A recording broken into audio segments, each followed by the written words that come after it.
और भाई क्या हाल है? बढ़िया, मस्त एकदम। पढ़ रहे हो अच्छे से? चलो भाई, बहुत बढ़िया है ना। अभी तक हम लोगों ने क्या क्या पढ़ा? हम लोगों ने पढ़ा, पोटेंशियल पढ़ लिया है ना, इलेक्ट्रिक फील्ड पढ़ लिया, चार्जेस पढ़ लिए, सारे चीजों को हमने पढ़ डाला है ना। अच्छा, अभी हम लोग देखो उसी का आगे का पार्ट पढ़ेंगे जिसका नाम है कैपेसिटर। क्या नाम है? कैपेसिटर। ठीक है, तो हम लोग कैपेसिटर पढ़ेंगे। ठीक, अभी कैपेसिटर जो है ना बहुत इंटरेस्टिंग है, बहुत यूजफुल है। ठीक है, और बहुत मजा आने वाला आगे से पढ़ने में। ठीक है, मैं बहुत अच्छे तरह से कैपेसिटर बताने वाला हूं। बात समझ में आ रही है? सिंपल है ना। अच्छा, तो कैपेसिटर, ठीक है, कैपेसिटर सबसे पहले तो कैपेसिटर के बारे में आता है भाई, ये होगा क्या कैपेसिटर, है ना। कैपेसिटर है क्या, तो छोड़ो अभी है क्या, इसको बाद में समझेंगे। अभी थोड़ा सा फील करते हैं, ठीक है, कि कहां पे कैपेसिटर हमने देखा है, ठीक है, कहां पे इसका यूजेस होता है, ये सारी चीजों को हम लोग समझेंगे। ठीक है, बाकी तो डेफिनेशन लिखा हुआ है, तुम देख सकते हो, कोई दिक्कत वाली बात उस पर नहीं है। ठीक है ना। अच्छा भाई, चलो सबसे एक इंटरेस्टिंग एग्जाम्पल बताता हूं कैपेसिटर के बारे में। ठीक है, एग्जाम्पल बताता हूं कैपेसिटर के बारे में। मैं छोटा था, मैं कभी छोटा भी था, है ना। तो उसमें क्या हुआ था, एक बार मैं जा रहा था ट्रेन में, ठीक है ना। तो ट्रेन में ये बड़े बड़े सीलिंग फैन लगे होते हैं, बड़े बड़े होते हैं कि छोटे छोटे होते हैं, सिंपल होते हैं ना। तो गर्मी का दिन था भाई, ऑब्वियस सबको पंखे की हवा चाहिए। तो उसमें भी बाकी पैसेंजर को दिक्कत हो रही थी, मेरे को दिक्कत नहीं होती ज्यादा, है ना। तो अब क्या कर रहे, वो उस फैन को घुमाने का सोच रहे, कभी स्विच दबा रहे हैं, कभी ठोक रहे हैं, कुछ हो ही नहीं रहा है। ठीक है, तो उसमें से एक बंदे ने क्या किया, ठीक है, उसके पास एक पेन था, ऐसे निकाला और इसको घुमा दिया। अब हुआ क्या कि वो फैन चलना स्टार्ट। अरे ये तो आश्चर्य हो गया, तब तो मुझे समझ में ही नहीं आया कि भाई ये हुआ क्या, ये कैसे, तो क्या ऐसे घुमा देने से क्या फैन चलने लगा, ऐसा क्या हो गया इसमें। ठीक है, बड़ा आश्चर्य होता था। और कभी कभी ये भी देखा था मैंने, जैसे होता ना कि जैसे मान लो घर का जो सीलिंग फैन होता है, ठीक है, बड़े वो कभी कभी नहीं चलता था, तो बड़े बुजुर्ग क्या करते थे, एक डंडा लेते थे, ऐसे घुमा दिए उस फैन को, बोले वाह ये तो आश्चर्य बात है भाई, वो चलने भी लगता था, है ना। तो ऐसे ऐसे कारनामे मैंने देखे अपनी जिंदगी में। अब उस वक्त तो ये समझ में आया नहीं। एक और चीज जो मुझे समझ में नहीं आता था कि भाई ये जो पानी फेंकने वाला जो पंप होता है ना, ठीक है, पंप होता है, उसमें एक मोटर लगा होता है, ठीक है, और इधर उसका पंप का सेटअप होता है, वहां से वो पानी फेंकता है। ठीक है, अब उसमें मोटर है, ठीक है भाई, समझ में आता है, मोटर है, लाइन लगाया हमने, जला। लेकिन उसमें एक सिलेंड्रिकल टाइप का, मतलब ऐसे होता है ना कि एक सिलेंड्रिकल टाइप का रखा होता है ऊपर में। अब मेरे को समझ में नहीं आता था ये है क्या। ठीक है, मतलब बहुत दिक्कत होती थी भाई, तब मैं करीब 8, 9, 10 में पढ़ता था, तो ये है क्या। अब भाई मिस्त्री से पूछो, वो मिस्त्री मतलब जो उसको लगाता था ना, उसे क्या पता ये क्या, बोलता ये लगता है भाई, ये इसके बिना ये काम नहीं करेगा। तो मेरे को समझ में नहीं आता था। ठीक है, और उस टाइम भी क्या होता था ना, कभी कभी मैंने देखा है उसको चलाते हुए कि मान लो खराब हो गया, वो चल नहीं रहा है, तो क्या करता था, वही एक लकड़ी लिया और क्या कहता था उसको, वो जो मोटर है उसको थोड़ा सा घुमा देता था, फिर वो चलना स्टार्ट हो जाता था। तो ऐसे चीजों को मैंने अपनी जिंदगी में, भयानक भयानक चीजें हमने देखी है। ठीक है, तब तो समझ में नहीं आया कि ये है क्या। ठीक है, फिर मैं थोड़ा बड़ा हुआ, ठीक है, फिर मैं गया 12th क्लास, तब मैंने पढ़ा कैपेसिटर, तब मुझे समझ में आया कि भाई ये है क्या। ठीक है, एक्चुअल में वो होता क्या है कैपेसिटर, वो होता क्या है कैपेसिटर। और एक इंटरेस्टिंग चीज तुमने कभी देखा है या नहीं देखा है, ठीक है, क्या है कि जैसे कैमरे की जो फ्लैश लाइट होती है ना, हालांकि आज टेक्नोलॉजी बहुत ज्यादा एडवांस है, उस समय क्या होते थे, दो ऐसे निप्पो वाले पेंसिल बैटरी जो होती थी ना, वो आती थी। वो कितने की है, सोचो 1.5 वोल्ट और 1.5 वोल्ट, तो टोटल मिलाकर के 3 वोल्ट हुआ। ठीक, अब उससे जो फोटो क्लिक होता था, है ना, फोटो क्लिक होता था, उससे होता क्या था कि मान लो ऐसे देखो, ऐसे कोई फोटो खिंचा रहा है, पहले कैसा होता था, ऐसे सीधा होकर के फोटो खिंचाते थे लोग। ठीक है, ऐसा ऐसे मतलब ऐसे पोज वगैरह नहीं होता था, सिंपल ऐसे फोटो खिंचाते, तो सभी खड़े हैं। ठीक है, अब अचानक से कैमरे की लाइट आई, सबकी फोटो ऐसी आई, आंख बंद है, किसी का आंख बंद हो जाता था। ठीक है, मतलब जैसे होता था पासपोर्ट साइज फोटो खिंचाने जाओ, ठीक है, स्टूडियो पे, तो वहां होता था कि भाई आंख खोल के रखना है, तो फोटो आई, देखा एकदम आंख बंद है, ये बड़ा कांड हो जाता था। ठीक है, अब मेरे को दिमाग में ये समझ में नहीं आता था कि भाई ये छोटी सी बैटरी है 1.5 वोल्ट की, हम लोग भी क्या करते थे ना उस वक्त, वो जो टॉर्च वाली बल्ब होता था ना, मतलब छोटे थे तो टॉर्च वाला बल्ब जलाने का बड़ा शौक होता था, तो हम लोग क्या करते थे, बैटरी जुगाड़ करते थे कहीं से और वो जलाते थे। अब लाइट ही नहीं आती थी, तो बड़ा अजीब लगता था कि भाई उस कैमरे में लगाया तो इतनी लाइट, तो हमें लगता था कि भाई इस कैमरे में ना मतलब मस्त एकदम अच्छा वाला बल्ब लगा होगा, है ना, दिखता भी था एकदम सफेद कलर का, तो बड़ा अच्छा लगता था उसकी लाइट। लेकिन इतनी बात यह कि इतनी खतरनाक लाइट, यानी इतनी चकाचौंध वाली लाइट आई कहां से, इतनी चकाचौंध वाली लाइट आई कहां से, ये बात मायने रखता था। तब फिर से समझ नहीं आया, भाई छोड़ो, है क्या, कहीं से आता होगा, हमें क्या, हमें तो फोटो खिंचवाने से मतलब है, बस उतना खिंचवा लिए, काम खत्म। अब पता पड़ा कि भाई इसका काम तो कैपेसिटर करता है, इसका काम तो कैपेसिटर करता है। ठीक है, जितने भी ऐसे बहुत सारे एग्जाम्पल है, जैसे एक दो और एग्जाम्पल मैं बताता हूं, है ना, ये बहुत इंटरेस्टिंग है। जैसे पहले क्या होता था कि सब बड़े बड़े टीवी आते थे, है ना, ऐसे एलसीडी टाइप का ऐसा नहीं था, बड़े बड़े टीवी आते थे, इतना बड़ा पिक्चर ट्यूब लगा होता था। ठीक है, तो उसमें उसका जो मदरबोर्ड होता था ना, उसमें देखना एक सिलेंड्रिकल टाइप का, अगर मदरबोर्ड कभी देखा हो, ठीक है, तो उसमें क्या होता है, एक सिलेंड्रिकल टाइप का लगा होता है। तो मतलब मैं एक पिक लगा दे रहा हूं, देख लो यहाँ पे, है ना। ठीक है, तो या तुम गूगल पे भी सर्च कर सकते हो कैपेसिटर क्या होता है, सिंपल। ठीक, तो वो क्या होता है, कैपेसिटर होता है। तो ऐसे क्या होता है कि जैसे मान लो थोड़े बड़े बड़े जो कैपेसिटर होते थे ना, तो उसको ना, जो जैसे मान लो टीवी खराब हो गई, या मैं कभी मतलब जाता था इलेक्ट्रॉनिक्स दुकान, तो वो जो मिस्त्री था वो क्या करता था, ठीक है, वो क्या करता था कि वो जो कैपेसिटर को ना पहले डिस्चार्ज करता था। डिस्चार्ज कैसे करता था, जैसे मान लो उसका दो नोब है ऐसे, है ना, ऐसे ऐसे रहता था, ऐसे दो नोब रहता था, उसको ऐसे स्पार्क करवा के उसको डिस्चार्ज करवाता था। तो हमें तब भी समझ में नहीं आता था कि भाई ना तो इलेक्ट्रिक करंट है इसमें, ना कोई मतलब एनर्जी फ्लो हो रही, फिर भी इसमें स्पार्क कैसे आ रहा है। ठीक है, आश्चर्य। तो तब भी ये बात समझ में नहीं है कि ऐसा होता क्यों। कभी कभी तो बहुत ज्यादा झटके भी लग सकते हैं तुम्हें, चार्ज फ्लो होगा ना, बहुत ज्यादा झटके भी लग सकते हैं उस कैपेसिटर के कारण। ठीक है, मान लो कि एक बड़ा कैपेसिटर चार्ज करके तुमको दे दिया, बड़ा मतलब बड़ा कैपेसिटर तुम्हें चार्ज करके दे दिया, अब तुम ऐसे पकड़ो, उसमें करंट लग सकती है। ठीक है, ऐसा होता है। मतलब वो करता क्या है, सिंपली एनर्जी को अपने अंदर स्टोर करके रखता है। ठीक है, कैपेसिटर का यही काम होता है, एनर्जी को स्टोर करके रखना। जैसे अब जैसे अगर मैं बात करूं पहले एग्जाम्पल की, या वो फैन वाले एग्जाम्पल की, कि भाई वो उसको घुमा दिया तो वो चला क्यों, है ना। अच्छा, मतलब ऐसे तुम देखोगे कि हमारे जिंदगी में भी कुछ ऐसे ही होता है ना। जैसे मान लो कभी कोई, मतलब बहुत सारे लोगों का, मतलब अगर तुम ये सुनोगे, लाइफ स्टोरी सुनोगे, तो उसमें ऐसा लगेगा कि वो पहले बचपन में बहुत निठल्ला था, फिर कोई आया उसे मोटिवेट किया, फिर उसने पीछे मुड़ के देखा ही नहीं। ऐसा सुने हो ना, ऐसी टाइप की कहानी बहुत सुने हो। तो होता क्या है कि जैसे मान लो कोई भी चीज है, ठीक है, उसे स्टार्ट होने के लिए ना बहुत ज्यादा एनर्जी की जरूरत होती है, बहुत ज्यादा एनर्जी की जरूरत होती है। जैसे मान लो कि, या सिंपल ऐसे एक टॉर्क की जरूरत होती है उसे स्टार्ट होने की। जैसे मान लो कार की इंजन स्टार्ट करते हैं, या जो किसान लोग वो जो पंप लगाते हैं ना, तो पहले क्या होता था, डीजल इंजन होता था, तो उसे पहले एकदम ऐसे घुमा घुमा के स्टार्ट करो, फिर क्या होता था, तब वो स्टार्ट होता था। मतलब पहले उसको इनिशियल टॉर्क देना पड़ता था, चाहे कितना भी उसको पेट्रोल दे लो, डीजल दे लो, कोई फर्क उसको नहीं पड़ता था, है ना। बट उसमें क्या होता है, पहले इनिशियल टॉर्क दो, फिर वो एनर्जी क्या होता था, स्टार्ट होता था, और फिर वो चलते रहता था। मतलब किसी भी चीज को स्टार्ट करने के लिए इनिशियली एनर्जी देनी पड़ती है ना। जैसे मान लो कार है, कार को आगे ले जाने के लिए बहुत ज्यादा एनर्जी की जरूरत पड़ती है ना। कभी कार वार देखे हो, जैसे मान लो कार आगे बढ़ रही है तो किससे बढ़ती है, 1 नंबर लगाते हैं फिर आगे बढ़ती है ना।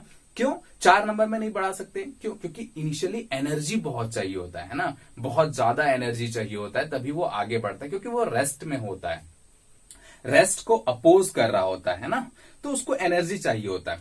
तो वो एनर्जी कौन देता है, वो एनर्जी यही कैपेसिटर देता है। ये एनर्जी क्या देता है, कैपेसिटर देता है। मतलब ये क्या करता है कि बहुत सारा एनर्जी रख लिया अपने पास जमा करके, ठीक है, धीरे धीरे करके जमा करके रख लिया और एक बार में दे दिया। जैसे मान लो कि ऐसे सिंपल, मान लो कि तुम्हें 10-20 करोड़ कहीं देना है, ठीक है, तो क्या एक ही मतलब इतना पैसा तो तुरंत आएंगे नहीं, तो क्या करना पड़ेगा, पहले जमा करना पड़ेगा ना। जमा किया, फिर एक बार चेक मार लो, भाई दे दो, एकदम 10 करोड़ दे दिया, ऐसा होता है ना, सिंपल।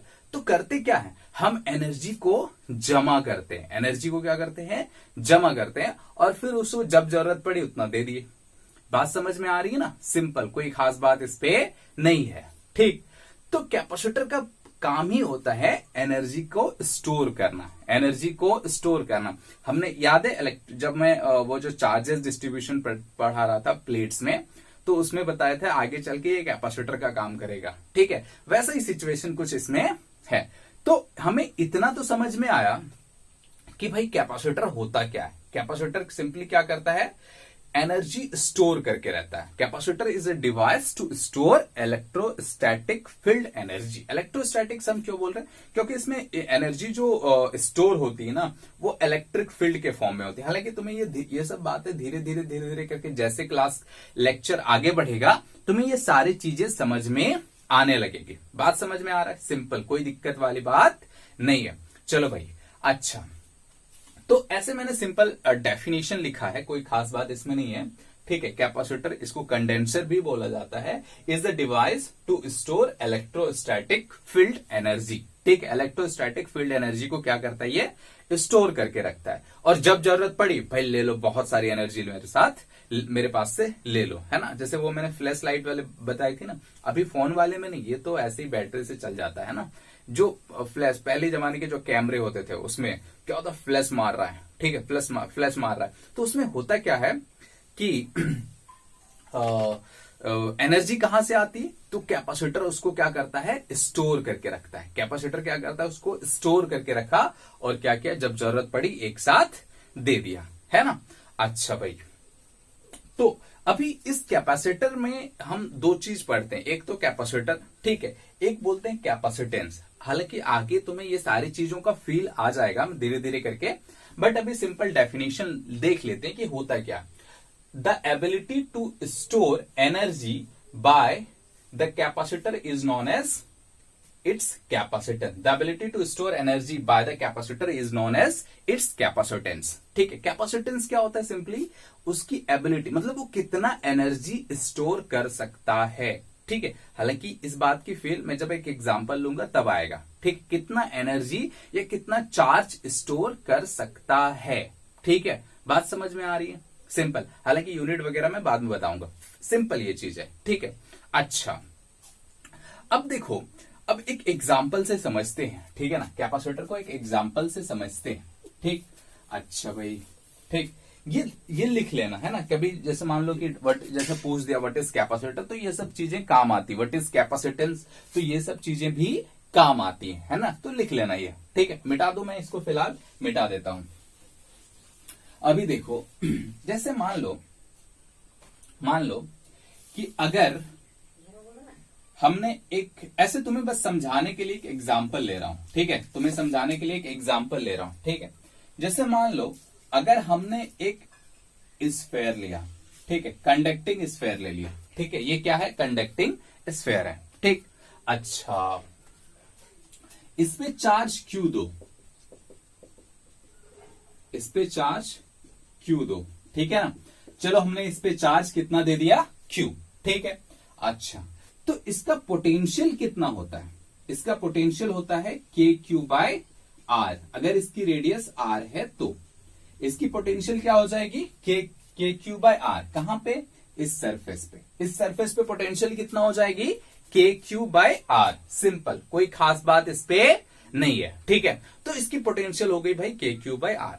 क्या हमने पोटेंशियल एनर्जी भी पढ़ा था, किसी कंडक्टिंग स्फेयर के कारण हमने पोटेंशियल एनर्जी भी पढ़ा था, सिंपल, कोई दिक्कत वाली बात नहीं है। और हमने ये भी देखा था कि उसमें जो एनर्जी होती है, इलेक्ट्रोस्टैटिक फील्ड एनर्जी जो होती है, वो क्या होती है कि इस सरफेस से इन्फिनिटी तक बिखरा होता है, ठीक है। अच्छा, यहां पे एक चीज और बताओ मुझे कि क्या ये पोटेंशियल है या पोटेंशियल डिफरेंस है, क्या ये पोटेंशियल है या पोटेंशियल डिफरेंस है।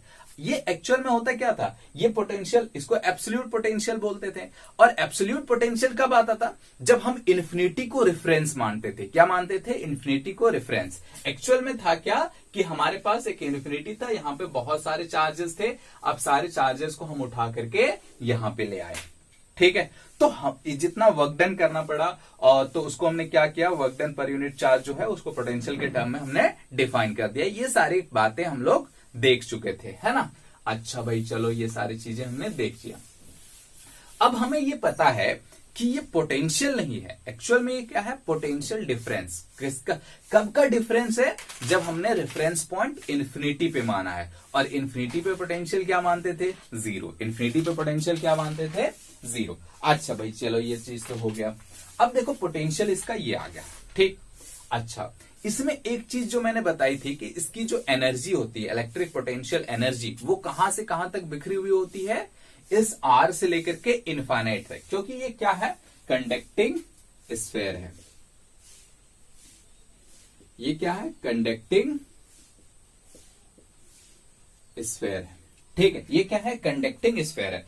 तो कंडक्टिंग स्फीयर के कारण जो एनर्जी होती है वो आर से लेकर के इन्फिनिटी तक बिखरी हुई होती है। अगर मेरा लेक्चर याद आ रहा है तो तुम्हें बहुत अच्छे से समझ में आएगा। मतलब जो इलेक्ट्रिक फील्ड लाइंस हैं वो क्या है, आर से लेकर के इन्फिनिटी तक बिखरी हुई है, आर से लेकर के इन्फिनिटी तक बिखरी हुई है, सिंपल ऐसे, ठीक है। ये लाइंस कहां तक जाएंगी, इन्फिनिटी तक जाएंगी। बात समझ में आ रहा है।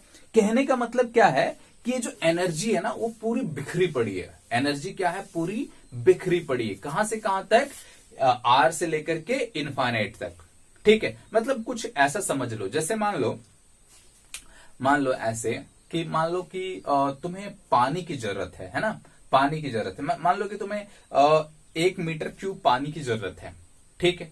तो वो पानी की जरूरत तुम्हें कब पूरा होगा, सोचो। जब तुम्हारे पास 1 मीटर क्यूब का ऐसा कोई एक मतलब क्या कंटेनर होना चाहिए, है ना, ऐसा कोई कंटेनर होना चाहिए, ठीक है। 1 मीटर क्यूब का एक कंटेनर, या सिंपल तुम ऐसे देख सकते हो ना, घर की जो टंकी है, घर की टंकी मतलब जिसमें पानी रखते हैं भाई, है ना, उसमें पानी स्टोर होता है, हाँ या ना, स्टोर होता है, ठीक है। तो क्या होता है कि एक कन्फाइंड रीजन में वो पानी हमारे पास होता है, ठीक है, और हमें जब जरूरत होती है हम ले लेते हैं, ठीक। अब ऐसा सोच के देखो कि उसी पानी को तुम डाल दो रोड पे, ठीक है, उसी पानी को क्या डाल दो, रोड पे डाल दो, ठीक। तो रोड पे डाल दोगे तो क्या होगा, पानी तो उतना ही है ना, पानी तो उतना ही, वो बहेगा, ठीक है, बहेगा और पूरा बिखर जाएगा, लेकिन पानी अभी भी उतना ही। क्या हमारे लिए वो ज्यादा यूजफुल है क्या, नहीं है ही नहीं, है ना। तो हमें क्या चाहिए, यहां पर भी एनर्जी है, लेकिन ये कहां से कहां तक फैली हुई है, आर से लेकर के इनफाइनाइट तक। लेकिन ये हमारे उतने काम की चीज नहीं है। हमें क्या चाहिए, एनर्जी एक कन्फाइंड रीजन में चाहिए, ठीक है। हालांकि ये तुम्हें धीरे धीरे आगे कैसे क्या वो आगे पता चलते रहेगा, ठीक है। अभी ये दिमाग में बस सवालें आ रही हैं कि ये सारा चीज होगा, क्योंकि ये इंट्रोडक्शन क्लास है, ठीक है। अच्छा भाई, ये तो हमें समझ में आया, ठीक है, कि हमें अगर एनर्जी की जरूरत होती है तो एक कन्फाइंड रीजन में चाहिए होता है, ठीक। अच्छा चलो भाई, बहुत बढ़िया। अब यहां पे देखो कि इस v को हमने क्या लिखा है, v को लिखा है ऐसे, जैसे मान लो 1/4 पाई एप्सिलॉन नॉट, k की वैल्यू लिख सकते हैं 1/4 पाई एप्सिलॉन नॉट, ठीक है, Q/R, सिंपल, कोई खास बात इस पे नहीं है, इतना लिख सकते हैं। अच्छा, अगर मान लो तुम्हारे पास पहले से ही एक कंडक्टर है, तो क्या वो रेडियस चेंज होगी क्या, मतलब एक स्फीयर है, क्या उसका रेडियस चेंज कर सकते हैं क्या, नहीं, सिंपल, वो कंडक्टिंग स्फीयर है तो है, अब उसको हम क्या चेंज करेंगे, वो तो वैसे ही ना, मतलब रेडियस यहाँ पे कांस्टेंट होगा, ठीक। अच्छा देखो, यहां पे अगर मैं ऐसा लिखूं कि Q/V, ठीक है, कितना लिखूं, Q/V, ठीक, Q/V, तो Q/V की वैल्यू कितनी होगी, देखो 4 pi epsilon nought into r, 4 pi epsilon nought into r, ठीक। अच्छा भाई, 4 pi epsilon nought into r. अब किसी गिवन कंडक्टर के लिए जो कंडक्टर दिया हुआ, क्या आर कांस्टेंट होगा, आर कांस्टेंट है, एप्सिलॉन नॉट कांस्टेंट होता है, ठीक। पाई तो कांस्टेंट ही और 4 तो कांस्टेंट ही। मतलब अगर हम बहुत ध्यान से देखें तो एक क्वांटिटी डिफाइन करते हैं जिसको बोला जाता है Q/V, एक क्वांटिटी डिफाइन करते हैं जिसको क्या बोला जाता है, Q/V, और वो कांस्टेंट होता है। वो क्या हो गया, कांस्टेंट हो गया किसी गिवन कंडक्टर के लिए, ठीक है, वो क्या हो गया, कांस्टेंट हो गया। चलो भाई, Q/V हमारा कांस्टेंट हो गया, ठीक है। इसी Q/V को बोला जाता है कैपेसिटर, इसी को क्या बोला जाता है, कैपेसिटर, ठीक है, या कैपेसिटेंस बोल सकते हैं उसको, है ना, capacitance. Q by V is equals to क्या होता है, C, capacitance of the conductor, ठीक है। मतलब इसको हम ऐसे लिखते हैं, देखो Q बाई वी को हम लिख सकते हैं C, ठीक है, Q बाई वी को हम क्या लिख सकते हैं, C, जो कि कांस्टेंट होता है। ये क्या होता है, कांस्टेंट। इसको क्या बोला जाता है, capacitance, capacitance of the conductor,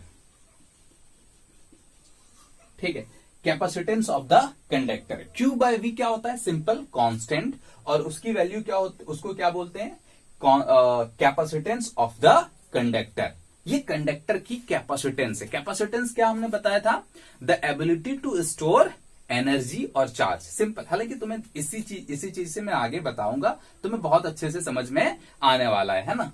तो अभी फिलहाल इतना देखो, इसका नाम हमने क्या दिया, कैपेसिटेंस, ठीक है। अच्छा, अब इसमें एक चीज देखो जो किताबों में लिखी हुई रहती है। अच्छा देखो, इसको ऐसे लिख सकते हैं, Q बराबर CV, Q बराबर CV लिख सकते हैं ना, सिंपल, कोई दिक्कत वाली बात तो इसमें नहीं है भाई। चलो भाई, Q बराबर CV लिख लिए, ठीक है। अच्छा, C तो कांस्टेंट है, C तो कांस्टेंट है, इसका मतलब ये हो गया कि Q is directly proportional to V, Q is directly proportional to V, है ना, Q is directly proportional to V। यही किताबों में लिखा हुआ रहता है, यही किताबों में लिखा हुआ रहता है। और इसको बोल दिया भाई, प्रोपोर्शनलिटी का साइन हटाएं तो एक C आया, जिसको हमने कैपेसिटेंस बोले, जिसको हमने क्या बोला, कैपेसिटेंस। तो ये फॉर्मूला जो है ना, इसको मिटा देता हूं, है ना, इसको मिटा देता हूं, इसको मिटा देता हूं यहां पे, कि ये जो फॉर्मूला आया C, कैपेसिटेंस, इसको क्या बोला जाता है, Q बाय V, ठीक है। कैपेसिटेंस इज इक्वल्स टू क्या हो गया, Q बाय V, ठीक है। कैपेसिटेंस इज इक्वल्स टू क्या हो गया, Q बाय V, यानी C is equals to Q by V। और इसको याद रखने कैसा तरीका है, Q is equals to CV, Q is equals to CV, simple, ठीक है, Q is equals to CV। अब यहां पे देखो, कुछ चीजें याद रखनी पड़ेंगी, जैसे Q क्या है, Q क्या है, यहां पे लिख लो ऐसे याद रखने के लिए, Q चार्ज, या मैं इसको ऐसे लिखता हूं, है ना, पॉजिटिव चार्ज। ये पॉजिटिव क्यों है, क्या है, अभी बस देख लो, आगे तुम्हें इसकी फील आ जाएगी कि ये पॉजिटिव चार्ज क्यों लिख रहे हैं ना, positive charge of the conductor, ठीक है, या कंडक्टर या कैपेसिटर बोल लो, है ना, positive charge of the capacitor, capacitor. और V क्या है, पोटेंशियल डिफरेंस, पोटेंशियल डिफरेंस, इसको ऐसे लिखते हैं, V प्लस माइनस V। ये अलग छोड़ो, अभी रहने दो, सिंपल क्या है, पोटेंशियल डिफरेंस। V क्या है, पोटेंशियल डिफरेंस, और C क्या है तुम्हारा, कैपेसिटेंस। C क्या है, सिंपल तुम्हारा कैपेसिटेंस, ठीक है। और वो जो सिस्टम है, वो गोला जो हमने बनाया था, उसको क्या बोलेंगे, कैपेसिटर, उसको क्या बोलेंगे, कैपेसिटर। बात समझ में आ रही है, सिंपल, ठीक है। तो ये चीजें हमें याद रखनी, charge of the capacitor, potential difference और कैपेसिटेंस, ये हमें याद रखनी है, ठीक है। अच्छा भाई, चलो बहुत बढ़िया। अब इसमें देखो, एक चीज यहां पे इधर मिटाता हूं, है ना, इधर मिटाता हूं, इधर देखो चलो भाई। अच्छा, हमने कभी ये भी पढ़ा था ना, ठीक है, कभी मतलब 10th क्लास में तुमने पढ़ा होगा, क्या, V is equals to IR, V is equals to IR। तो R इज इक्वल्स टू क्या हो गया, V by I, R is equals to क्या हो गया, V बाय I। अच्छा, इसको हमने ऐसे भी पढ़ते थे ना, V is directly proportional to I, ठीक है, और फिर इस प्रोपोर्शनलिटी का साइन हटाते थे तो एक R आता था। ये हमने पढ़ा था ना 10th क्लास में, जिसको हम लोगों ने ओम्स लॉ के नाम से जाना था, है ना, किसके नाम से जाना था, ओम्स लॉ के नाम से जाना था, ठीक, कोई दिक्कत वाली बात नहीं है। अच्छा, यहां पे अगर हम देखें, ठीक है, तो ये क्या है, पोटेंशियल है, तो इसकी यूनिट क्या हो गई, वोल्ट, और ये करंट है, इसकी यूनिट क्या होती है, एम्पियर, इसकी यूनिट क्या होती है, एम्पियर। मतलब resistance is equals two volt by ampere होता है ना, हाँ या ना, रेसिस्टेंस इज इक्वल्स टू क्या हो गया, वोल्ट बाय एम्पियर। बट अगर तुमसे ये पूछा जाए कि what is the unit of resistance, तुम क्या बोलते हो, फट से बोलते हो ओम, ठीक है, ओम ऐसा बोलते हो ना, ओम, है ना। तो रेसिस्टेंस की यूनिट क्या होती है बता दो भैया, ओम। ठीक, सेम केस यहां पर भी है भाई, क्या है यहां पे मैंने क्या बोला था, Q is directly proportional to V, Q is directly proportional to V, और इसको प्रोपोर्शनलिटी का साइन हटाते हैं तो C आता है, क्योंकि हमने देख लिया कि स्फेरिकल कंडक्टर के लिए Q बाई C क्या हो गया, सॉरी Q बाई V क्या हो गया, कांस्टेंट। Q बाई V कितना हो गया, कांस्टेंट। इसको हम लोग कैपेसिटेंस का नाम दिए, क्या नाम दिया, कैपेसिटेंस। ठीक है, तो ये हो गया भाई। ठीक, अच्छा, तो इसकी जो यूनिट होगी ना, इसकी जो यूनिट होगी, ठीक है, उसको एक साइंटिस्ट के नाम से देते हैं जिसको हम लोग बोलते हैं फेराड। क्या बोलते हैं, फेराडे से उसका नाम था, तो हम लोग फेराड बोलते हैं, सिंपल है ना। मतलब यूनिट ऑफ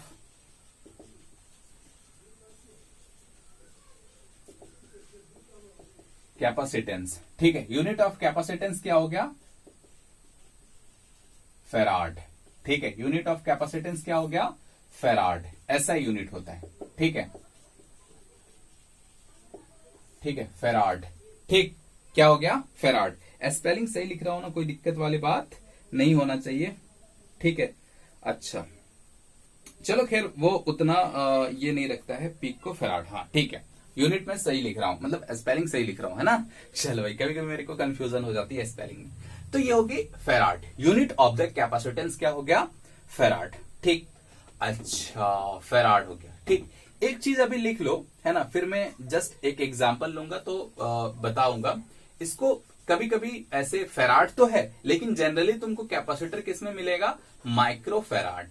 ठीक है, म्यू एफ, इसका मतलब क्या हो गया, 10⁻⁻⁻6 फेराड।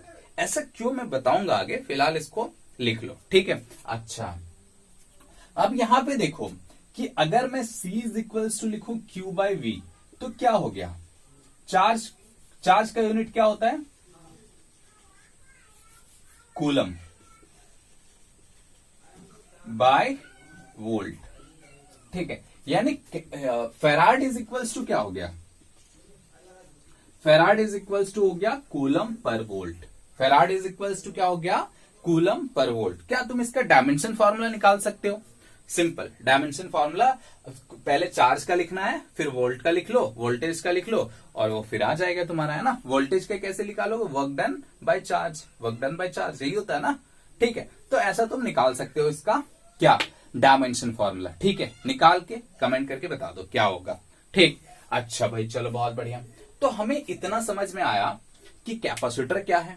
ठीक है, कैपेसिटर क्या होता है, सिंपल एक सिस्टम होता है, ठीक है, जो एनर्जी को स्टोर करता है, जो क्या करता है, एनर्जी को स्टोर करता है। ठीक है ना, अच्छा, और कैपेसिटेंस क्या होता है, उसकी एबिलिटी टू स्टोर चार्ज, कौन कितना चार्ज स्टोर कर सकता है, ये कौन बताता है, कैपेसिटेंस। ये कौन बताता है, कैपेसिटेंस। ठीक है, हालांकि आगे आगे इसकी फील आएगी, अभी फिलहाल अभी इतना समझो। ठीक है, कि कैपेसिटेंस क्या हो गया, कौन कितना चार्ज स्टोर कर सकता है। जैसे मान लो कि मैं एक कंडक्टर हूं, मैं एक कंडक्टर हूं और मैं चार्ज को स्टोर कर सकता हूं, मैं चार्ज को स्टोर कर सकता हूं, तो मैं कैपेसिटर हो गया, हाँ या ना, मैं कैपेसिटर हो गया भाई। चलो अगर मान लो मेरी कैपेसिटेंस 4 है, या देख ही लो भाई, अच्छा छोड़ बाद में देखते हैं ना, अभी उतनी फील नहीं आएगी, अभी बाद में देखेंगे तो बहुत ज्यादा फील आएगी। खैर छोड़, मैं चार्ज को क्या कर सकता हूं, स्टोर कर सकता हूं। ठीक है, तो मैं क्या हूं, कैपेसिटर हूं। ठीक है, और मैं कितना चार्ज स्टोर कर सकता हूं वो कौन डिफाइन करता है, मेरी कैपेसिटेंस, मेरी कैपेसिटेंस। जैसे मान लो कि मेरी कैपेसिटेंस 10 है, तो मैं कुछ चार्ज Q स्टोर कर सकता हूं। ठीक है, अब सोचो मेरी चार्ज अगर कैपेसिटेंस अगर 20 हो गई, तो इसका मतलब मैं Q से ज्यादा चार्ज अब स्टोर कर सकता हूं, मैं Q से ज्यादा चार्ज अब स्टोर कर सकता हूं, मैंने मेरी कैपेसिटेंस बढ़ गई, मतलब मेरी चार्ज को स्टोर करने का जो क्षमता था वो बढ़ गया, चार्ज स्टोर करने का जो क्षमता था वो क्या हुआ, बढ़ गया। बात समझ में आ रही है, सिंपल, कोई खास बात इस पे नहीं है। तो वो क्षमता जो है वो बढ़ गई हमारी भाई, अगर मैंने अपनी कैपेसिटेंस बढ़ा ली तो, कैपेसिटेंस बढ़ा ली तो। ठीक, अच्छा अब होता क्या है ठीक है, कि बाकी ऐसे तुम लिख सकते हो ना, जैसे मान लो कि अगर मैं पिको नैनो फेराड भी बोलूं तो समझ में आता है अब तुम्हें, है ना। नैनो का मतलब क्या होता है 10⁻⁻⁹, पिको का मतलब क्या हो गया 10⁻⁻12, पिको का मतलब क्या होता है 10⁻⁻12। ठीक है, ये सारी चीजें तुम्हें समझ में आती हैं, मैंने बहुत पहले ही बताया है ना। चलो भाई, अब थोड़ा थोड़ा फील करते हैं, जो मैंने यहाँ पे पीछे छोड़ के बताया था ना कि माइक्रोफेराड क्यों लिखे, ठीक है, और सारी चीजें जो मैंने बोला कि ये फील नहीं आएगी कि मतलब capacitance, ability to hold charge, ये सारा चीज अब हम लोग फील करेंगे, है ना। जैसे देखो, ऐसे इसका टॉपिक ऐसे है कि capacitance of a spherical capacitor, capacitance of a spherical conductor, या ऐसे लिखो capacitance of a spherical capacitor.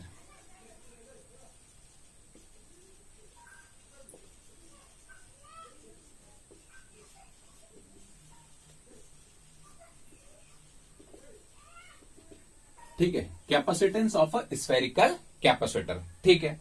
अच्छा, इसको सिंपल कंडक्टर भी लिखेंगे। अभी हमने इस चीज को फाइंड किया, ठीक है, फाइंड किया। अब देखो, एक चीज याद रखना कि कैपेसिटर के लिए क्या चाहिए, सबसे पहले चार्ज चाहिए बाय पोटेंशियल डिफरेंस चाहिए। क्या चाहिए, पोटेंशियल डिफरेंस चाहिए, ठीक। हमें इसको एब्सोल्यूट पोटेंशियल लिख रहा हूं, तो ये एक्चुअल में क्या चाहिए, हमें पोटेंशियल डिफरेंस चाहिए। क्या चाहिए हमें, पोटेंशियल डिफरेंस। बात समझ में आ रही है, सिंपल, कोई खास बात इस पे नहीं, हमें पोटेंशियल डिफरेंस चाहिए होता है, ठीक। अच्छा, अब एक स्फेरिकल कैपेसिटर लेते हैं, ठीक है, कैपेसिटर ले लिए, ठीक है, एक स्फेरिकल कैपेसिटर ले लिए या कंडक्टर ले लिए, जो अभी हमने पढ़ा था, है ना।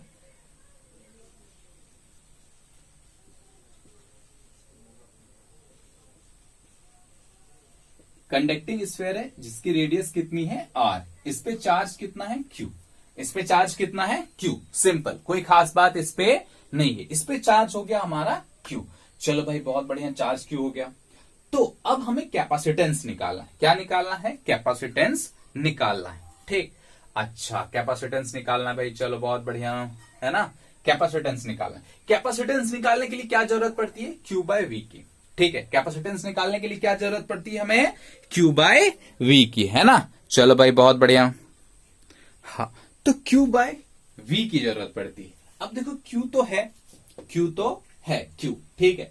V कैसे लिखेंगे, इसकी जो पोटेंशियल है वो कितनी होती है, 1/4πε0 Q/R, यही होती है ना पोटेंशियल इसके सरफेस पे, ठीक है। पोटेंशियल इसके सरफेस पे हमने लिख लिया। चलो भाई, बहुत बढ़िया, ये हमने पहले भी किया है, अभी इसको जस्ट थोड़ा सा और फील करेंगे तो हमें समझ में आएगा, ठीक है। इतना हो गया। अब देखो कि अगर मैं कैपेसिटेंस लिखना चाहूं, कैपेसिटेंस इज इक्वल्स टू होता है Q/V, capacitance is equals to क्या हो गया, Q/V। अच्छा, V कितना है हमारा, 1/4πε0 Q/R, 1/4πε0 Q/R, या इसको ऐसे लिखो डायरेक्ट, ठीक है, Q/4πε0 काटा, ये ऊपर चला जाएगा, यानी C is equals to 4πε0 into R, ठीक। ये this is the capacitance of a spherical capacitor, single conductor. ये एक ही कंडक्टर लिया हमने अभी, हालांकि आगे दो भी लेंगे, बट हमने एक सिंपल एक कंडक्टर लिया।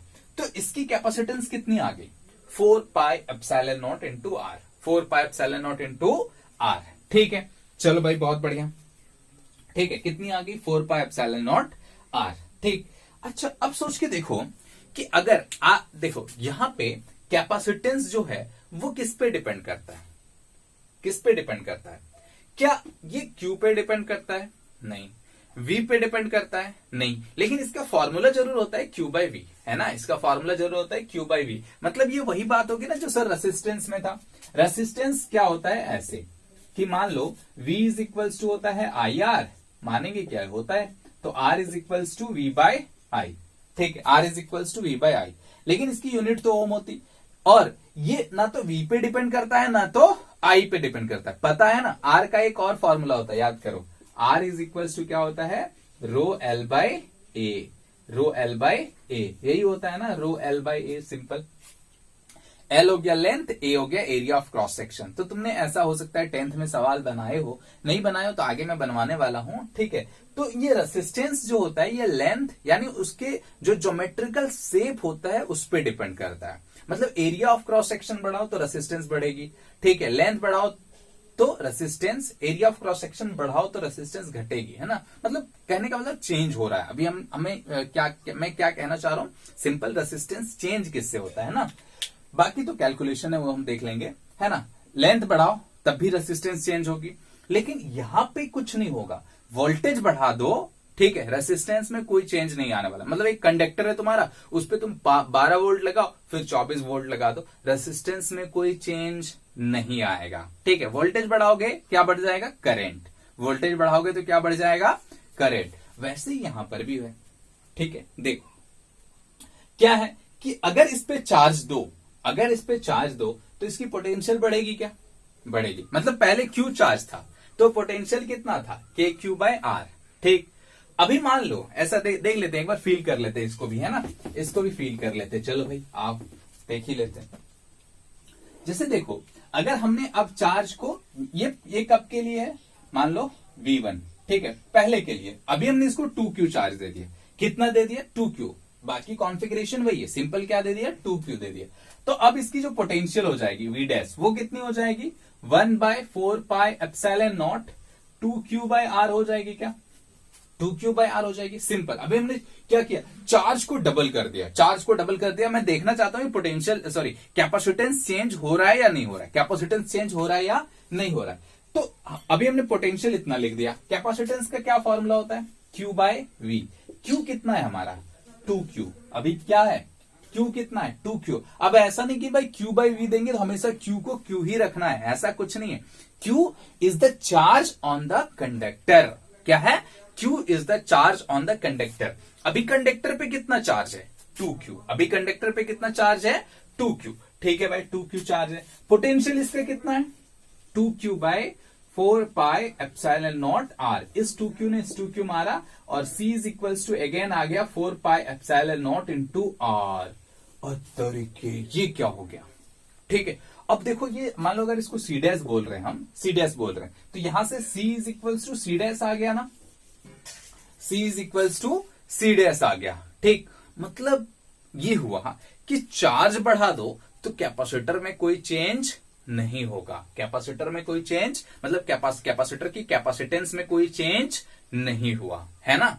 चार्ज बढ़ा दो तो कैपेसिटर के कैपेसिटेंस में कोई चेंज नहीं हुआ, ठीक। अगर रेडियस बढ़ा के देख लो, ठीक है, रेडियस बढ़ा के देख लो। जैसे मान लो कि पहले R था तो कैपेसिटेंस हमारा इतना आया। आप सोचो अगर 2R होगा तो कैपेसिटेंस कितना आएगा, देखो C is equals to 2R है तो पोटेंशियल, पहले तो चार्ज, पोटेंशियल कितना हो जाएगा, Q/4πε0 इंटू 2R होगा ना पोटेंशियल। तो इसका कितना हो जाएगा, K 1/4πε0 Q/2R, यही होगा ना। हाँ, इतना हो गया। इस Q ने इस Q को मारा तो C इज इक्वल्स टू क्या, या C double dash is equals to क्या आ गया, 4πε0 इंटू 2R, यही। अब देखो कैपेसिटेंस बढ़ गया, अब कैपेसिटेंस क्या हो गया, बढ़ गया। पहले कितना था, 4πε0R, अभी कितना हो गया, 8πε0R या 4πε0 इंटू 2R, ठीक।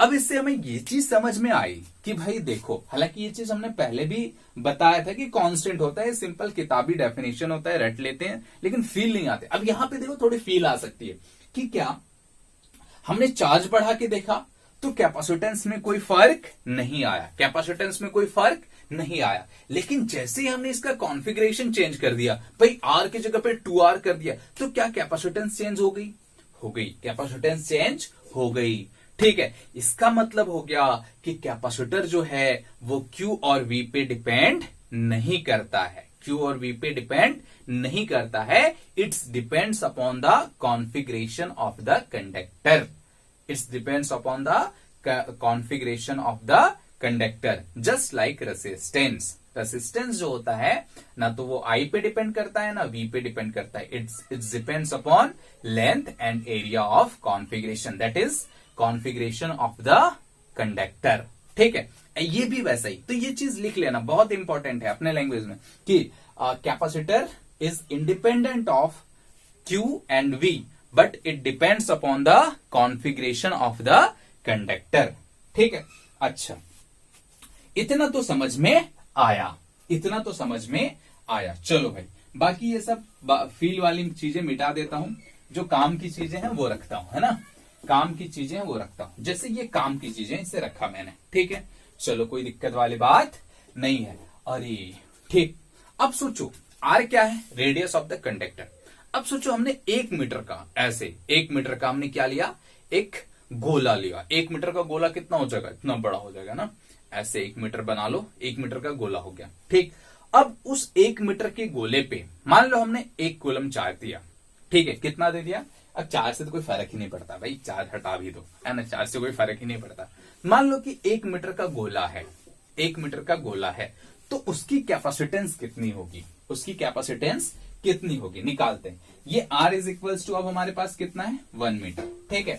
तो कैपेसिटेंस का फॉर्मूला होता है C इज इक्वल्स टू कितना हो गया 4 pi epsilon nought into R, ठीक है।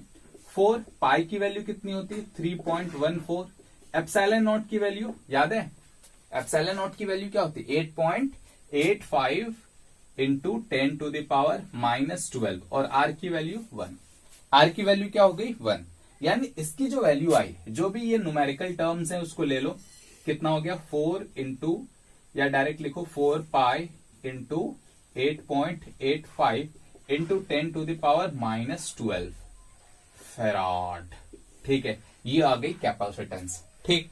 अभी इस न्यूमेरिकल वैल्यू को भूल जाओ, ठीक है, सिंपल। अभी देखो पावर कितना है 10 टू द पावर -12, ये बहुत बड़ी क्वांटिटी होती है कि बहुत छोटी क्वांटिटी होती है, बहुत छोटी क्वांटिटी होती है। मतलब इसकी जो कैपेसिटेंस में आई वो पिको फैराड में आई, किस में आई है पिको फैराड, मतलब बहुत छोटा है भाई, बहुत छोटा है, समझ रहे हो। मतलब 1 मीटर का हमने गोला ले लिया, एकदम वो जो बाहुबली वाला होता था ना, वो गोला जो एकदम, वो गोला देखे थे ना बाहुबली वाला, बड़ा बड़ा था वो सब, उतना बड़ा गोला ले लो 1 मीटर का रेडियस का, तो उसकी कैपेसिटेंस आई भाई इतना, ठीक है, मतलब बहुत कम आई, ठीक। अब देखो ये मोटा सा लड़का जो सामने बैठा है वो क्या बोल रहा है कि सर अर्थ भी तो एक गोला है, ठीक है, अर्थ का कैपेसिटर निकालते हैं, ठीक है, अर्थ का कैपेसिटेंस निकालते हैं। तो चलो अब निकालते हैं अर्थ का कैपेसिटेंस, ठीक है। अर्थ भी एक गोला ही है ना, गोला है ना, दूसरे गोले से कोई आता है ना, कहां गोले में आ गए, तो अर्थ भी एक गोला है ना। तो देखो भाई capacitance of earth, capacitance of earth, ठीक है। अर्थ की रेडियस कितनी होती है 6400 किलोमीटर, 6400 किलोमीटर है। किलोमीटर को मीटर में कन्वर्ट करोगे तो क्या हो जाएगा 10 टू द पावर 3 मीटर, है ना, 10 टू द पावर 3 मीटर, ठीक। कोई दिक्कत वाली बात नहीं है। यानी R इज इक्वल्स टू क्या हो गया, R इज इक्वल्स टू क्या हो गया तुम्हारा 6.4 into 10 to the power 6 metre, 6.4 into 10 to the power 6 metre, ठीक है। तो कैपेसिटेंस कितनी हो जाएगी बोलो 4 pi into 8.85 into 10 to the power -12 into 6.4 into 10 to the power 6, 6.4 into 10 to the power 6।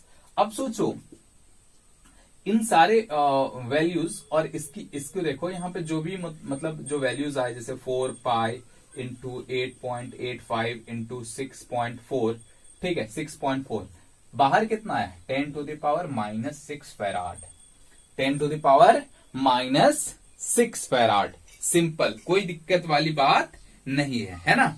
अच्छा भाई, जब इन सारी चीजों को मल्टीप्लाई करोगे ना तो ये लगभग आता है 711, ठीक है। इन सारी चीजों को मल्टीप्लाई करने पे कितना आया 711 इंटू 10 टू द पावर -6, ठीक है, वही आता है ना 711 इंटू हाँ 711 इंटू 10 टू द पावर -6, ठीक है, ये आ गया। चल 711 इंटू 10 टू द पावर -6, ये इतनी वैल्यू आती है, ठीक है। मतलब अर्थ का जो कैपेसिटेंस है वो कितना आया, वो आया 711 माइक्रोफेराड, ठीक है। मतलब अर्थ भी किसमें कैपेसिटेंस दे रहा भाई माइक्रोफेराड में, किसमें दे रहा माइक्रोफेराड में, तो वो दे रहा है कैपेसिटेंस, ठीक है, मतलब सोचो कि अगर हमको 1 फैराड का कैपेसिटर चाहिए, 1 फैराड का कैपेसिटर चाहिए, तो कितना बड़ा गोला लेना पड़ेगा, मतलब जिसकी रेडियस कितनी हो, ठीक है, जिसकी रेडियस कम से कम 10 टू द पावर -2 12 के, सॉरी 10 टू द पावर 12 के अप्रॉक्स होना चाहिए भाई, है ना। तब ऐसा कुछ कुछ आएगा तो हम कैलकुलेशन करके देखेंगे कि नहीं इतना आ रहा है, बात समझ में आ रहा है, मतलब कितना बड़ा गोला चाहिए। ठीक, सन का कैपेसिटेंस निकाल के देखना, सन की रेडियस फाइंड आउट करना कितनी होती है और फिर उसका कैपेसिटेंस निकाल के देखना। मतलब कहने का मतलब ये है कि जो ये 1 फैराड कैपेसिटेंस है ना, ये बहुत बड़ी क्वांटिटी होती है, बहुत बड़ी क्वांटिटी होती है ना। इसलिए हमें जो कैपेसिटेंस मिलता है वो क्या होता है, कभी तुमने मदरबोर्ड देखा होगा तो उसमें बहुत छोटे छोटे ग्रीन कलर के बहुत सारे सिलेंड्रिकल लगे होते हैं ना, उसमें क्या होगा कि वो बहुत छोटे होते हैं और उसकी कैपेसिटेंस देखना, उसमें लिखा हो रहता है माइक्रो फैराड में, उसमें किसमें लिखा हो रहता है, माइक्रो फैराड में। हालांकि जब तुम आगे जाओगे ना, मतलब 12th क्लास के बाद अगर कहीं इंजीनियरिंग या कहीं और गए, अगर फिजिक्स पढ़े, ठीक है, या प्रैक्टिकल हुआ, तो उसमें तुमने कैपेसिटर दिखेंगे बहुत सारे, है ना, तो तुम्हें समझ में आएगी इसकी कैपेसिटेंस माइक्रो फैराड में कैसे होती है। ठीक है, चलो भाई बहुत बढ़िया, इतना तो समझ में आया। मतलब अर्थ जितना बड़ा गोला का भी कैपेसिटर 1 फैराड, कैपेसिटेंस 1 फैराड नहीं होता है। ठीक, तो हमें किसमें कैपेसिटेंस दी हुई रहती है, माइक्रो फैराड, पिको फैराड, इसलिए मैंने उस फैराड में बोला था कि यहां पे माइक्रो फैराड लिख लो। अब बात समझ में आ रही क्यों बोला था, क्योंकि 1 फैराड बहुत बड़ी क्वांटिटी होती है, 1 फैराड बहुत बड़ी क्वांटिटी होती है। ठीक है, बात समझ में आ रही, कोई खास बात इस पे नहीं है। ठीक है, अच्छा भाई चलो बहुत बढ़िया, है ना, इतना तो समझ में आया, इतना तो समझ में आया। ठीक है, अच्छा तो चलो आज की कहानी यहीं पे समाप्त करते हैं, है ना, आज की कहानी यहीं पे समाप्त करते हैं और आगे हम लोग पढ़ेंगे कि भाई कैपेसिटर का इजाद कैसे हुआ। ठीक है, कैपेसिटर का इजाद कैसे करेंगे, या मतलब एक बढ़िया कैपेसिटर कैसे बनाएंगे, कैपेसिटर कितने टाइप के होते हैं, ये सारी चीजें हमें पढ़ेंगे कल। ठीक है, मतलब नेक्स्ट लेक्चर में। बात समझ में आ रही है, सिंपल। ठीक है, तो अभी के लिए फिलहाल इतना ही, बाय।